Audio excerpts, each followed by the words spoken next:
Bom dia, pessoal. Meu nome é Alexandre Olim. Eu sou gerente de compras do Hospital Albert Einstein, né?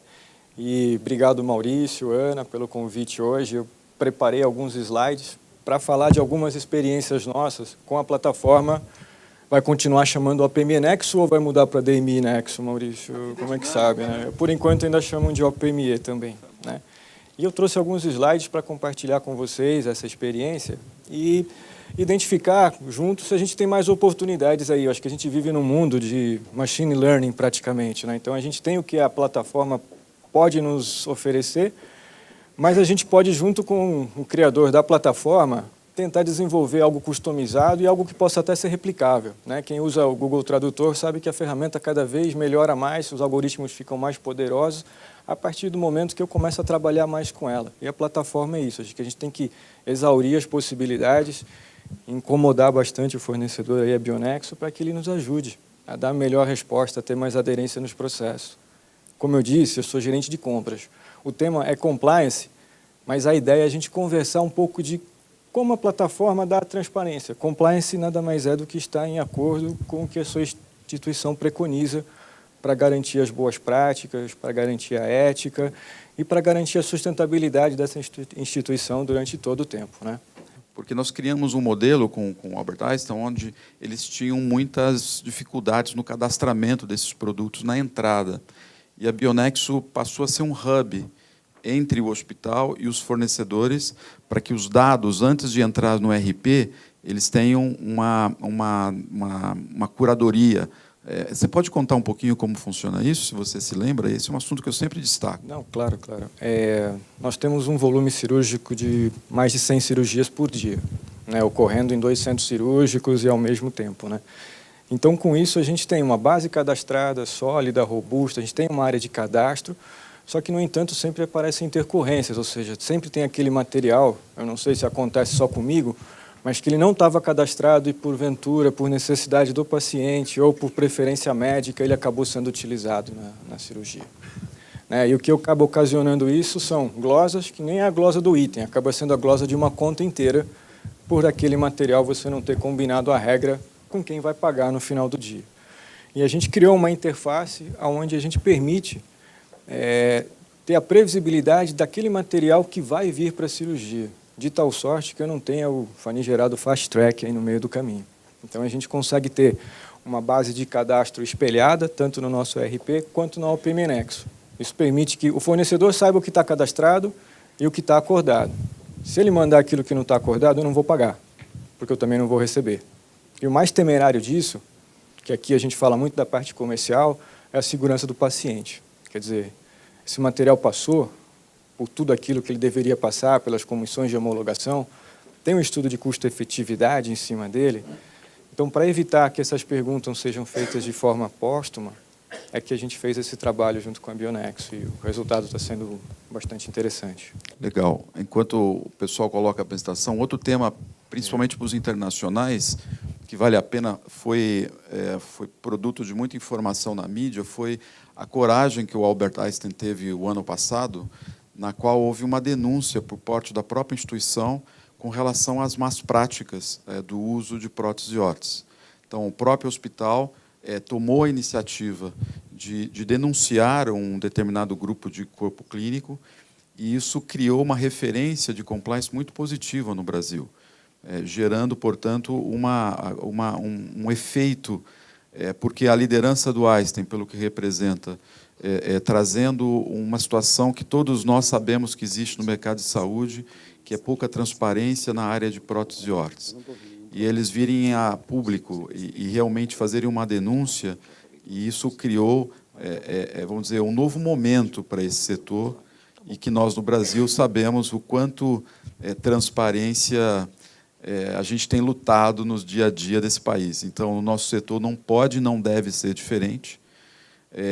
E a Bionexo tem, logicamente, isso como uma missão, né, de colaborar através de tecnologia para que essas atitudes sejam possíveis na medida que a gente possa ajudar a rastrear eventuais más práticas. São, logicamente, exceção no sistema, mas a gente quer, junto com os hospitais e os fornecedores, criar um ambiente cada vez mais ético na gestão dos materiais de saúde, porque sabemos que os recursos são poucos e os brasileiros são muitos para serem atendidos na área de saúde, né? Acho que a gente está aqui de goodwill mesmo para compartilhar isso, não tem nenhum tipo de patrocínio na Bionexo do que a gente vai expor nem nesse material aqui. Acho que isso é importante dizer, porque a Bionexo é um fornecedor de longa data do Hospital Albert Einstein.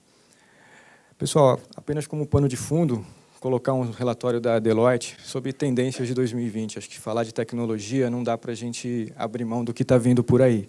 Então, a gente sabe que grande parte do PIB, e o nosso PIB hoje já está praticamente em 10% dedicado à saúde, essa tendência é piorar nos próximos anos. Ou seja, a gente conta com o envelhecimento da população, quer dizer, principalmente nos países emergentes, né?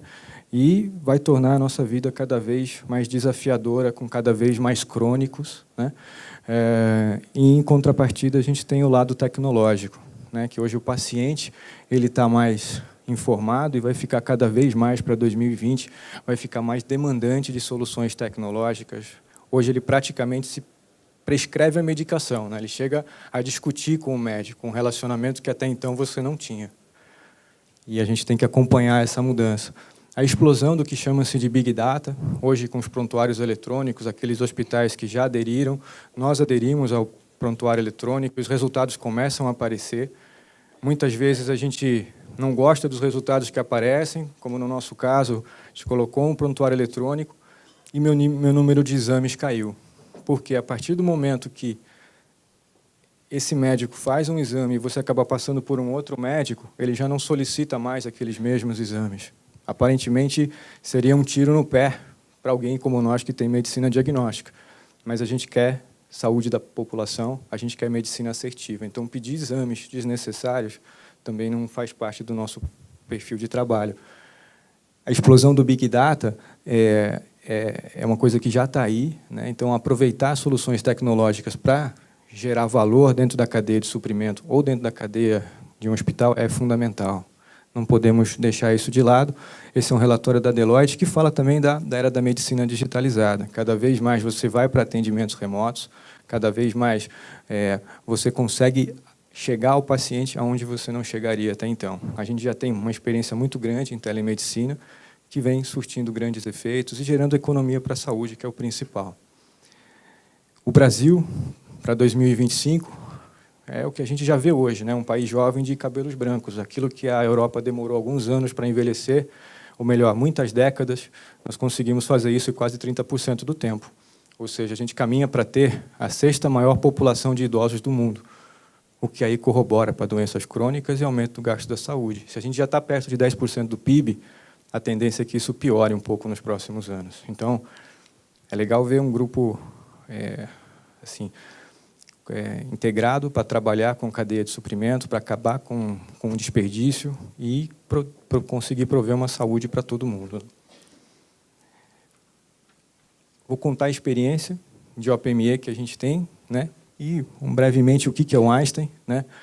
O Einstein ele é um hospital, mas ele é muito mais, ele é um sistema completo de saúde. Então, a gente tem o hospital no Morumbi, a gente tem o Hospital Vila Santa Catarina, um hospital 100% público. Nós temos também um hospital M. Boimirim, onde a gente tem uma parceria com órgão público. Temos a medicina diagnóstica, temos 7 unidades espalhadas por São Paulo. Temos agora a faculdade de medicina desde o ano passado, mas a de enfermagem já tem 2 décadas, sem contar toda a linha de pós-graduação e de educação continuada. Temos um setor grande, uma diretoria de pesquisa, quer dizer, nós estimulamos os nossos médicos a construírem publicações. Isso cresce e aumenta o feedback deles, ou seja, a pontuação do médico também aumenta cada vez que ele pesquisa mais e tem mais publicações feitas. Temos uma área de consultoria e gestão, onde a gente consegue trabalhar com outros hospitais, gerando valor com experiências que nós já tivemos. Não somos uma consultoria generalista, e sim uma consultoria objetiva nesse tipo de serviço. E a parte de responsabilidade social, que além de tudo aquilo que é da filantropia, a gente tem uma ação de voluntariado muito grande, principalmente na região sul de São Paulo, em Paraisópolis. Um pouco dos nossos números, e acho que a gente fala de Big Data, mas sharing data é uma coisa fundamental, e o Einstein não abre mão de compartilhar seus dados.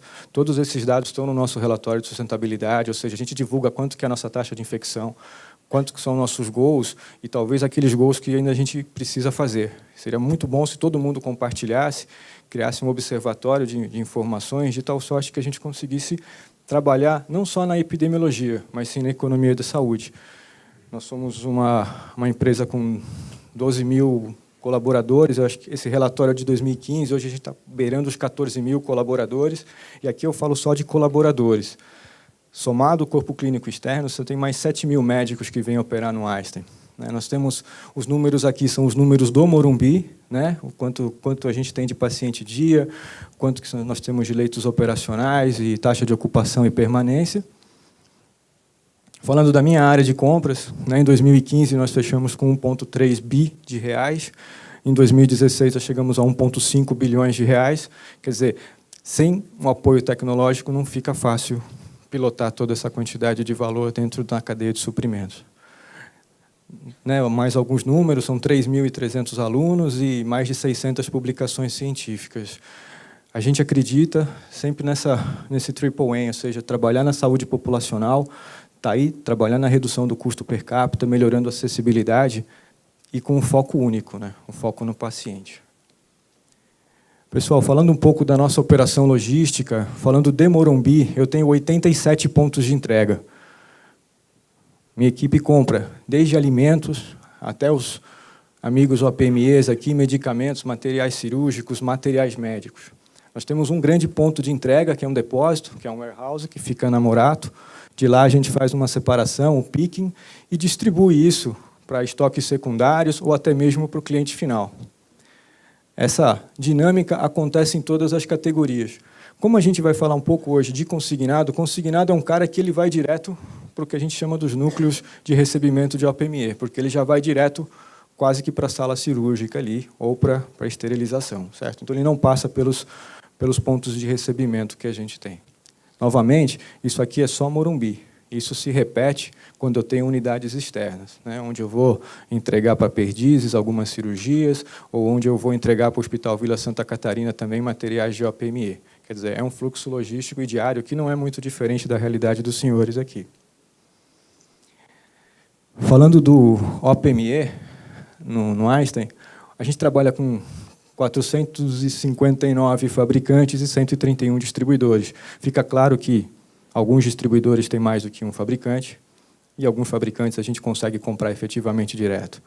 Com o OPME, nosso dispêndio foi de 100 milhões de reais em 2015, 2016 ficou mais ou menos igual, porque a gente fez um grande saneamento de base, algumas ações de strategic sourcing que conseguimos tirar alguns resultados muito interessantes. Protocolos também. Nós temos 52 mil SKUs, esse número já foi muito maior, e é um eterno enxugar gelo. Quem trabalha com isso sabe que é cadastra, e vem a empresa e quer lançar mais um monte de itens, e a gente tenta segurar na medida do possível até que consiga identificar se realmente tem um ganho efetivo eu absorver essa tecnologia. Porque trazer um produto para dentro só porque a luzinha é azul não vai acontecer. A gente precisa saber se no final do dia que benefício isso vai trazer para o paciente. Desses 100 milhões, praticamente 85% deles estão contemplados em 4 especialidades. Nosso Strategic Sourcing nós categorizamos por especialidades os OPMEs. Então, a gente olha cardiologia, ortopedia, e dentro de cardiologia, por exemplo, a gente desce para hemodinâmica e para as outras especialidades, até chegar no stent, né? Da onde a gente consegue fazer, junto com o corpo clínico, protocolos, ou desenvolver produtos para vender para a operadora e para atender melhor o paciente. Né? Então, basicamente, essa é a nossa foto de OPME.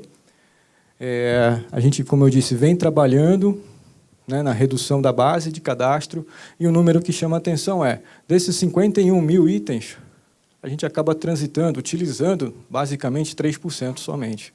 Ou seja, você carrega muita informação e acaba extraindo pouco resultado no final do dia. Você tem muito desperdício ainda na cadeia. Quanto material que vai para uma cirurgia e não é utilizado, acaba retornando praticamente da mesma forma. A gente também mede a nossa representatividade entre distribuidor e fabricante. A gente quer cada vez mais estar próximo ao fabricante e ou com menos distribuidores. A gente quer diminuir a variabilidade. O que a Dani falou é uma verdade. Sem você chegar no part number, por exemplo, do fornecedor, ou perdão, do fabricante, muitas vezes a gente tinha no passado um mesmo distribuidor trazendo, vários distribuidores trazendo o mesmo fabricante. O que causava o quê? Uma grande dispersão de preço e, quando a gente fala de pano de fundo de compliance, um questionamento que a gente não sabia responder, porque o mesmo material tem preço diferente e vem de fontes diferentes.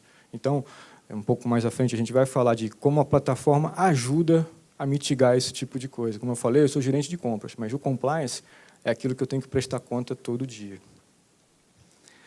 Nossa relação com a OPM Nexo já é de longa data, né? E nós utilizamos as 3 plataformas, na verdade. Nós utilizamos a Bionexo, a OPM Nexo, e para as compras do Instituto Israelita de Responsabilidade Social, que a gente chama de IRS, a gente utiliza a Publinexo também, né? Ou seja, a gente praticamente utiliza para todos os processos de compra as plataformas. Hoje a gente tem 58 mil itens no catálogo e 151 fornecedores ativos dentro da OPM Nexo. O fluxo, eu acho que não é muito diferente, né, do quem usa a plataforma já. A única coisa que a gente insiste é só entra material depois de passar por compras. Não é uma centralização da informação, nem um apoderamento dessa.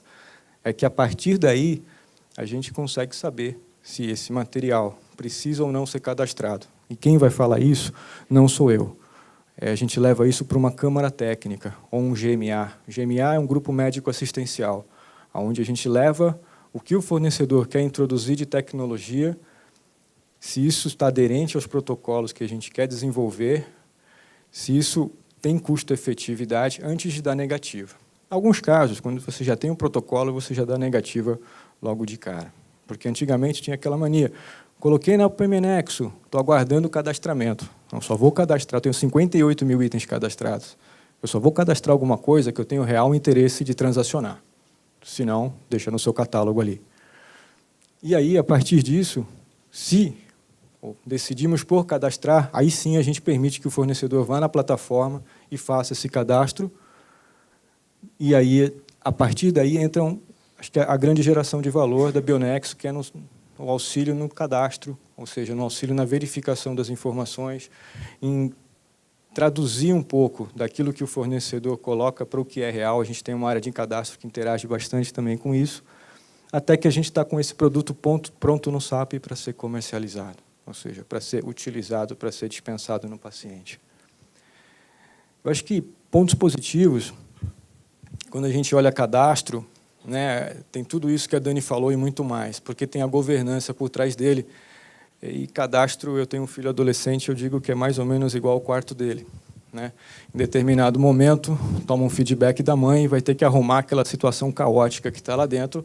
A gente não chega a encontrar nada morto no quarto dele, mas vivo já encontramos algumas coisas. Mas, enfim, aí nesse momento, ele começa uma parte de saneamento daquela situação, né? Ele arruma tudo, aí ele descobre que lá tem coisa que ele perdeu por validade, tem coisa que ele comprou porque ele não achou, então ele comprou de novo aquela cartolina que ele não sabia onde estava. Mas e aí fica tudo isso bonito. Ele gasta um tempo para fazer aquilo, deixa de fazer outras coisas para fazer a arrumação do quarto, e a entropia, depois disso, começa a agir nesse sistema e ele volta a ser o que era antes, ou seja, o caos volta a dominar, porque não tem a governança. Então, acho que esse é um ponto forte, é ter essa governança, ter essa condição de sanear o cadastro. Você não vai ficar olhando isso para o dia inteiro. A gente tem uma área de cadastro, mas que tem um thinking forward, tem um pensamento além, mas tem muita coisa para fazer. Então, o cadastro é meio que uma alma desse nosso negócio aqui. Através dele eu consigo fazer concorrência, através dele eu consigo vender para a operadora. Quando eu tenho o jogo claramente combinado com a operadora, os materiais cadastrados de forma adequada, é isso que eu levo para negociar com a operadora. Se isso for cumprido, eu não vou ter problema de glosa. Se ele sabe que aquele material está dentro daquele contexto da negociação, está cadastrado, está visual que ele está vendendo aquele parafuso e não outra coisa, apesar de parecer, eu não vou ter problema com glosa. E eu uso muito a OPM Nexo para fazer concorrência, para fazer request for proposal ou request for quotation. Ele é o meu, entre aspas, envelope fechado. Então, se eu estou falando de compliance, eu também consigo utilizar a plataforma para me dar essa visibilidade, ou seja, nós vamos fazer uma tomada de preço com fornecedores de cirurgia esportiva.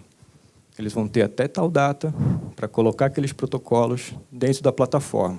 Eu não vou ver, eles não vão ver o preço dos outros, só na hora que eu autorizar a placa, enfim, que a data expirar, é que eu vou poder acessar a plataforma e fazer todo esse comparativo de preços.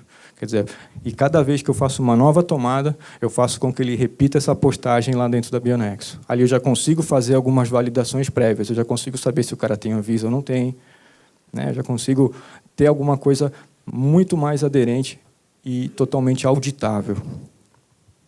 E lógico, os relatórios, né? Daí, com a informação correta, num lugar organizado, eu consigo me ajustar, eu consigo fazer strategic sourcing, eu consigo montar junto com o corpo clínico protocolos, enfim. Esse é o mundo ideal. Mas, às vezes, as coisas, aquela entropia também age na gente, e no dia a dia, se fosse só como foi o slide anterior, seria muito fácil. Só que a gente tem mais de 7.000 médicos que vêm operar no Einstein. E tínhamos aquela situação de o fornecedor coloca na plataforma, liga para o médico e fala, doutor, está lá na plataforma, pode levar para a cirurgia. Né? Ou está lá aguardando o cadastro na plataforma. Só que ele estava lá para eu analisar, para eu voltar para aquele círculo ali. Isso gerava o que a gente chama de fast track, que muitas vezes esse material chegava até a ser utilizado, eu não tinha ele cadastrado e muito menos negociado com a operadora. E aí o resultado é temerário. E o fast track é como a gente chama esse cadastro de material póstumo praticamente. A grande maioria é póstumo, ou seja, ele já foi utilizado e agora eu tenho que me virar.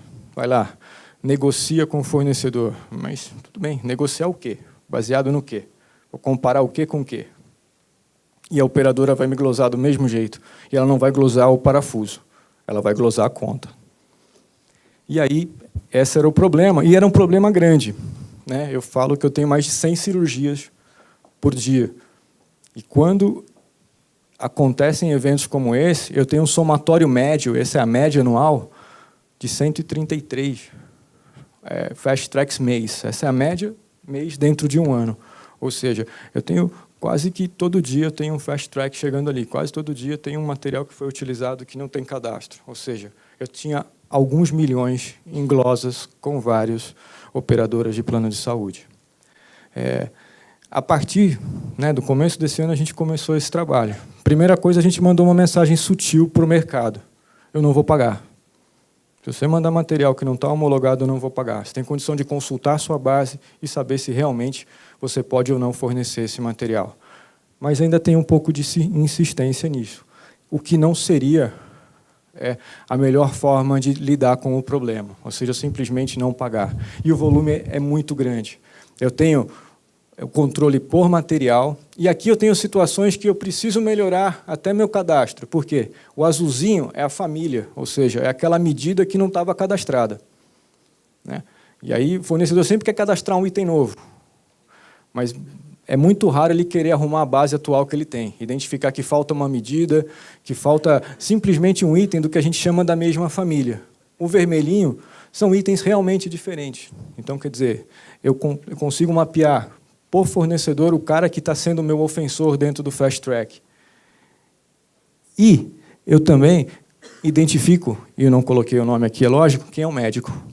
Quem é o top fast track dos médicos aí. Para a gente ter uma conversa, entender se tem alguma dúvida do cadastro que tem na casa, ou até recomendar que ele vai operar em outro hospital.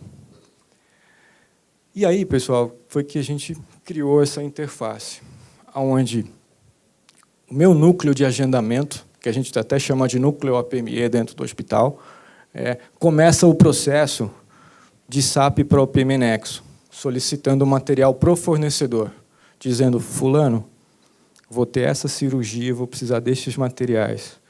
O fornecedor entra novamente na plataforma e coloca quais os materiais que ele quer que eu use para essa cirurgia, cadastrados. Se tiver algum material que ele vai mandar para a cirurgia que não está cadastrado na base, esse é o momento que ele tem que avisar o agendamento cirúrgico. Quer dizer, não vai ter mais aquela desculpa, poxa, eu não sabia. Veio para mim uma cirurgia de joelho e eu mandei o que eu costumo mandar, 8, 10 caixas de material, que dá uma variabilidade, uma demora de recebimento tremenda. Então, a gente faz esse link, utilizando a plataforma, o fornecedor identifica seus materiais, responde que quer usar, o que vai ter que ser usado, e aí sim, a gente dá uma olhada para saber se tudo aquilo que ele disse que vai mandar para a gente é efetivamente o que está cadastrado até a autorização. Nesse momento, a gente teve que fazer um passo anterior, que foi um saneamento de base, né? Deixar o quê? O meu SAP espelhado com a OPM Nexo. Não posso ter diferença nenhuma nisso. Porque após a cirurgia, a gente tem um outro projetinho que também vai andar junto com esse, que é o quê? O centro cirúrgico usou o material, ele joga no sistema, o pedido já vai para o fornecedor. Quer dizer, eu vou ter quase que um D0 de utilização do material e envio desse pedido para o fornecedor. Vai ser um ganha-ganha. O fornecedor, a gente fala apenas da parte dolosa, né, que ele quis ter dolo em mandar um material que não está cadastrado, talvez por alguma vantagem que a gente não conheça, mas tem muitas vezes uma parte culposa, aí que ele não sabia o que estava cadastrado ou não conhecia direito a regra do jogo. Estando tudo combinado com esses atores, a tendência, pessoal, é que a gente consiga diminuir aquele número de fast track para uma coisa muito aceitável. A gente tem a realidade que eu não vou zerar. Sempre vai ter uma cirurgia que realmente vai necessitar de um material especial. E aí sim a gente vai tratar como exceção. A gente banalizou em algum momento a exceção, o fast track virou alguma coisa que se incorporou, virou um caminho alternativo para a questão de cadastro. Então, falando assim, foi rápido, mas não foi. Foram N reuniões multidisciplinares, não só com a Bionexo, mas também com todo o corpo clínico, o pessoal de agendamento cirúrgico, nossa parte de TI no SAP. Enfim, é uma experiência que, para nós, foi bastante valiosa e a gente pretende replicar um pouco mais esse modelo para os outros hospitais, onde a gente tem solicitação de OPME também, né? Pessoal, era isso que eu tinha para contar dessa experiência e, enfim, meu contato fica aí. Se tiver alguma dúvida que a gente possa esclarecer depois, eu estou à disposição. Tá? Muito obrigado. Obrigado, Alexandre.